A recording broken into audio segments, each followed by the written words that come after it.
Pope Francis was asked earlier this year what he thinks about hell. It's difficult to imagine it, he replied. What I would say is not a dogma of faith. To his credit, he said, I'm not talking now from a religious, official religious perspective. But my personal thought, I like to think hell is empty. I hope it is. Okay. Now, my point is not to differ with the Pope. My point is the point. The Pope is not the issue, but I have to offer you the source of the quote. I don't agree. I don't hope that hell is empty. I hope that in the future, hell will be empty. But right now, I don't hope it's empty. I would go further. I would say that if no one is punished, call it hell, I don't care what you call it. I call it punishment.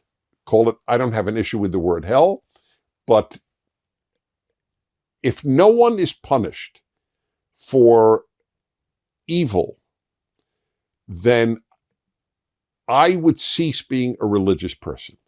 My faith is predicated in large measure on God being just and compassionate, and that those two together mean that he rewards the good and punishes the bad.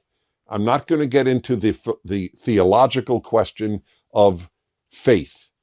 I'm talking just about behavior right now. If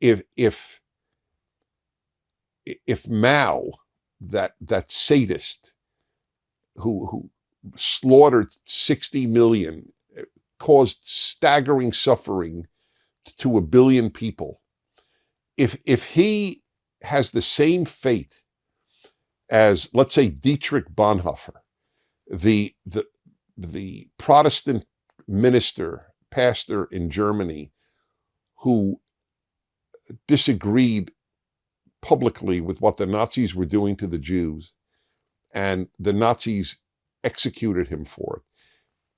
If Bonhoeffer and Mao, or Stalin, or Hitler, or the baby rapist in your city, if they have the same fates, God is not just.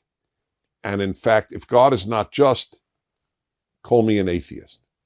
But I don't relate to a mentality that says, I don't want anyone punished. The idea that I hope hell is empty means I hope no one is punished. But why would I hope that? Now, as I said, I hope that people will be so good that in the future, there really is no punishment after life. People are so good, everybody goes to heaven. Okay, I would love that. But in the real world in which you and I live, it is, let me put it to you this way, and I'm being vulnerable in saying this. That's my sanity keeper. If you read about what Hamas did on October 7th, 2023, the burning of families alive, not just rape, but the torturous rape of women and so on, and you don't hope that there's a God that punishes them? We have a different God, with all respect.